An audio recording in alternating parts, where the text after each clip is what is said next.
경제 현안을 보다 쉽게 풀어보는 경제 읽기 시간입니다. 오늘도 다양한 경제 이슈들 이인철 참 좋은 경제연구소장과 함께 살펴보겠습니다. 어서 오세요. 예, 이제 다음 달이면 한가위인데요. 식품업계 가격 인상이 잇따르고 있습니다. 구체적으로 어떤 품목들이 오를 예정입니까? 그렇습니다. 아마 이제 앞선 시간에는 제가 출연해서 지금 농산물 가격이 많이 올랐습니다. 예. 특히나 이제 폭염이 이어지다 보니 배추 가격, 뭐 고추, 상추, 이 삼추 대부분 다 올랐거든요. 근데 지금 오르고 있는 건 추석 앞두고 가공식품, 예. 외식 물가가 잇따라 오르고 있습니다. 업체를 보면 오뚜기 어지간하면 가격이 안 올라왔거든요. 잘 안 올리죠. 가뚜기라는 별명까지 있는데 오뚜기 올렸고요. 대상, 메일리업, 코카콜라 음료 다 올랐습니다. 예. 이게 가공식품 가격이 적게는 5%, 최대 15%예요. 근데 이게 늘 먹는 것들입니다. 후추, 케첩, 그리고 편의점에서 판매되는 카레. 여기에다가 이제 이 브랜드 대상 제품의 이제 포장김치. 여기에다가 메일리업은 유제법이나 컵 제품, 주스류 제품을 출고가를 한 12%까지 올렸고요. 예. 코카콜라도 다음 달부터 콜라뿐 아니라 환타, 스프라이트와 같은 음료 제품 평균 5% 올립니다. 여기다가 이제 햇반 가장 선호하시는 분들 많으신데 네. 햇반도 이제 리뉴얼하면서 가격을 최대 14%까지 14%. 올립니다. 여기서 그치는 게 아니라 당장 점심 나가면 이제 먹어야 될 거 걱정인데 패스트푸드도 오릅니다. 지금 보니까 롯데리아가 지금 버거류, 디저트류 가격 2에서 3% 인상했고요. 또 이제 이 백종원 대표가 운영하고 있는 더본코리아사나 이 피자와 이제 아이스티 미숫가루 가격 올렸습니다. 또 스타벅스 코리아도 지난 2일자로 이미 원두 그리고 일부 음료 가격을 올렸는데 아마 음식점 얘기했습니다만 아마 일부 냉면 드시러 가시는 분들, 특히나 평양냉면 드시러 가시는 분들 대표 가격 17,000원까지 올랐어요. 그리고 이제 이 삼계탕은 2만 원으로 조사가 돼서 이게 이제 잘 나가는 선도업체들이 올리면 자연스럽게 그 경쟁사들이 따라 오르는 구조거든요. 그러다 보니까 아니 지금 이 추석 앞두고 이 차례상도 좀 굉장히 물가도 많이 부담스러운데 지금 가공식품, 외식 물가까지 좀 굉장히 오르고 있어서 정부는 물가 안정을 위해서 업계와 소통을 계속하겠다라고 밝히고 있는데 예. 소통이 될지는 모르겠어요. 원래 추석 끝나고는 좀 올려도 추석 전에는 자제를 좀 하지 않았습니까? 맞습니다. 지금은 눈치 안 보고 예. 인상 시기가 점점 빨라지고 있습니다. 그리고 사실은 추석이 당초 평년 같으면 9월 말이었는데 지금 한 2주 정도 앞당겨졌잖아요. 네. 그럼에도 불구하고 물론 농축산물이라고 하면 기상이변이라는 이유가 있겠지만 왜 이렇게 가공식품이랑 이제 요식업이 오를까를 봤더니 기초 양념 재료 하면 뭐가 있을까요? 소금하고 설탕. 예. 네. 안 들어가는 데가 없잖아요. 그렇죠. 소금하고 설탕이 지난달 국제 가격이 5년 만에 최고치입니다. 이거는 안 들어가는 데가 없기 때문에 시차를 두고 외식 물가, 가공식품 물가에 점차 영향을 미칠 수밖에 없는 상황이고요. 이외에도 인건비 올랐죠. 물류비 올랐습니다. 전기가스비 다 올랐죠. 이러다 보니까 업체들이 그전에는 좀 정부가 압박을 하고 협상을 하고 좀 이제 하면 좀 누그러졌는데 이제는 바로 시시각각 또 가격을 바로바로 반영하고 있는 상황입니다. 네. 그런데 또 추석 차례상을 차리는 비용은 지난해보다 2%가 덜 드는 걸로 조사가 됐어요. 이렇게 내려가는 경우도 있네요. 이게 그러면은 정부의 대책이 좀 효과를 봤다 이렇게 볼 수 있을까요? 제가 한 2000년 넘어서부터 계속해서 방송하면서 추석 물가 내려갔다는 얘기는 처음 해보는 것 같아요. 그러니까요. 네.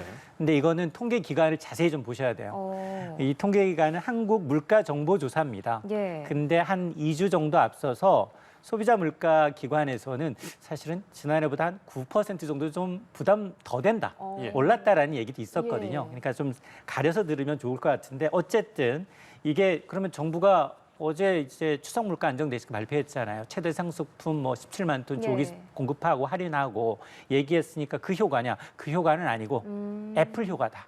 애플요? 사과. 예. 사과가 한 몫을 하고 있습니다. 지난해 사과 하나에 10,000원 찍었잖아요. 엄청 네. 올랐었죠. 10,000원 찍었는데 지금 5,000원으로 내렸어요. 아. 그러다 보니 전체적인 차례상 물가 비용이 약 2%가량 이제 줄어들었다라는 건데요. 물가정보조사를 보니까 추석 3주 앞두고 조사한 4인 기숙 차례상 비용이 전통시장에서 준비를 할 경우에는 30만 2,500원을 그리고 대형마트에 가면 39만 4천 원입니다. 지난해보다 한 2% 넘게 줄었다라고 하는데 어쨌든 이 얘기는 전통시장이 확실히 9만 원 정도 세이브된다. 30% 정도 더 저렴하다라는 건데요. 실제로 품목을 보니까 사과 3개 가격이 지난해 2만 원이었어요. 지금은 올해는 15,000원, 25% 내렸고요. 배 가격은 똑같았습니다. 이외에도 달걀, 시루떡, 무, 배추, 대파 모두 20에서 30%, 배추는 42%까지 올랐습니다. 예. 근데 떨어진 것도 있어요. 햅쌀 가격 떨어졌습니다. 또 산정용 소고기 가격이 떨어졌고요. 육정용 돼지고기 가격이 하락해서 전반적으로 보다 보니 폭염으로 인해서 채소류 가격은 올랐고 농산물 작황은 좀 그나마 이제 과일 작황은 좋아서 전반적으로 가격은 좀 안정세가 아니냐라는 게 정부의 추산입니다. 예, 추석 차례상 준비하는 분들께서 합리적으로 이제는 차례상을 좀 준비를 하시면 좋겠습니다. 두 번째로 엔비디아 얘기해보고 싶은데 2분기 매출이 또다시 시장 예상을 상회를 했습니다. 이게 어떻게 된 겁니까? 맞습니다. 엔비디아가 뉴욕 증시 장 마감 이후의 실적을 공개해요. 예. 그런데 지금 전 세계 시가총액 2위이고 그리고 우리도 바로 영향을 받다 보니까 굉장히 파장이 좀 큰데 일단 2분기 실적은 나쁘지 않았어요. 예. 매출, 주당 순이익 모두 월가 예상치를 웃돌았습니다. 매출은 2분기에 300억 4천만 달러, 1년 전에 비해서 122%가 늘었고요.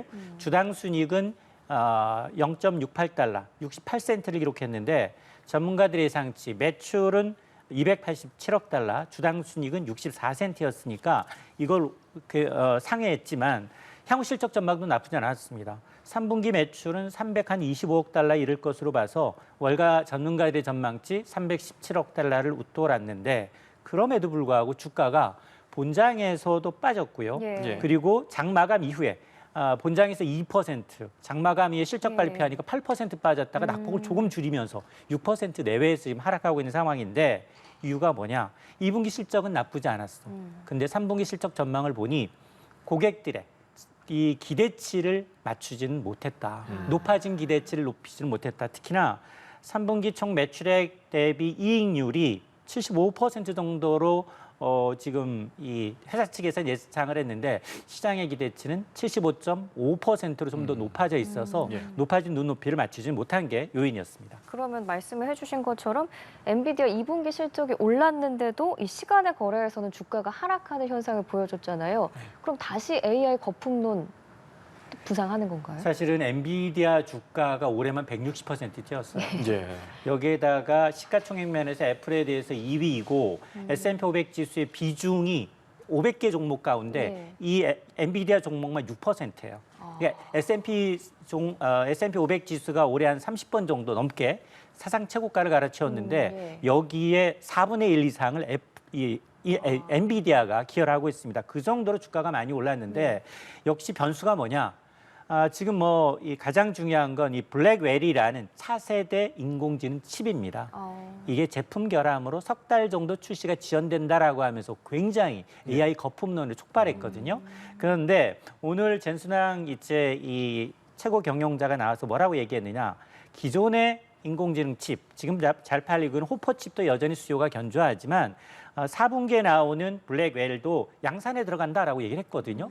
근데 이 양산에 들어간다라는 게 바로 출시를 해서 고객한테 전달될 수 있는지 여부에 대해서는 아직 구체적으로 언급을 하지는 않았지만 어쨌든 이게 이 블랙웰의 출하 시기, 출하했는데 과연 성능은 좋을지 이런 것들에 따라서 주가가 달릴 수 있는데 아마 이게 엔비디아가 흔들리게 되면 가장 먼저 SK가 흔들리고요.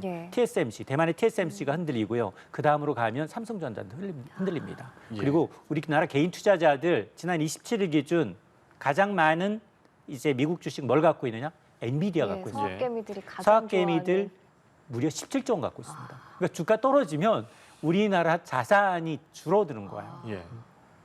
현명한 투자를 좀 더 해야 될 것 같습니다. 맞습니다. 예. 대기업 10곳 중 6곳이 신규 채용 계획을 수립하지 못했거나 채용할 계획이 없는 걸로 조사가 됐습니다. 채용 계획을 확정한 대기업이 최근 10년 내 최저치를 기록을 했는데 계속해서 줄어들 걸로 예상되고 있거든요. 어떤 이유입니까? 맞습니다. 하반기 대졸 취업 지상이 바늘구멍입니다. 한국경제인연합회가 이제 매출액 500대 대기업만을 상대로 해서 하반기 대졸 신규 채용 계획을 조사를 해봤더니 10곳 가운데 6곳은 하반기 신규 채용 계획 세우지 못했거나 채용 계획이 아예 없다라는 거예요. 네. 지금 하반기 7월, 8월 지났어요. 그러니까요. 넉 달 남았는데 아직 채용 계획 못 세웠다는 얘기는 안 하겠다는 얘기랑 똑같은 얘기거든요. 예. 자, 그러다 보니 지금 왜 그러면 이렇게 이 하반기 채용 계획을 세우지 못하고 있느냐라는 질문에 대해선 경영이 좀 불확실하고 그리고 경기가 좀 부진하다. 예. 그리고 적합한 인재를 찾는데 굉장히 애로점이 있다. 이런 이유를 들고 있습니다. 예, 또 이제 하반기 채용 시장 변화 전망이 공개 채용보다는 수시로 채용하겠다 이렇게 변화하고 있는 것 같거든요. 그러면은 맞습니다. 이제 취업 전략에도 변화가 필요하지 않을까요? 대기업 중에서 삼성그룹 빼놓고 예. 공채하는 곳이 사라졌어요. 예. 그러니까 누누이 수시 채용으로 가고 있다는 겁니다. 실제로 이제 대기업들 10곳 가운데 7곳은 수시 채용 계획을 이제 활용하겠다라는 예. 겁니다. 자, 이러다 보니까 이게 사실은 대졸 취업 준비생한테는 더 바늘구멍이에요. 공채한다 그러면 똑같은 스펙이잖아요. 상식 준비하고 그렇죠. 그 회사에 맞는 걸 이제 준비하면 되는데 근데 이거는 언제 어디서 어떤 기업이 하는지를 모른다는 겁니다. 예. 자, 그러다 보니 가장 중요한 건 뭐냐? 가장 중요한 건 내가 관심을 갖고 있는 이 기업의 채용 경향이 어떤지 그리고 수시 채용 교육을 늘 확인하고 돼야 돼요. 그럼 뭐가 중요하느냐? 혹시 그 회사에 내가 알고 있는 사람이 있는지 인적 네트워크를 활용하는 게 굉장히 중요하고요. 예. 또 하나는 인턴십이에요. 네. 수시 채용에 가장 좋은 건 인턴십. 방송도 마찬가지예요. 초보를 쓰지 않아요. 저 여기서 한번 해봤는데요 라고 하면 굉장히 지금 경력을 인정해 주는 분위기거든요. 그렇죠. 그러다 보니까 이런 좀 전략을 좀 짜시고 그리고 면접이 상당히 중요해져요.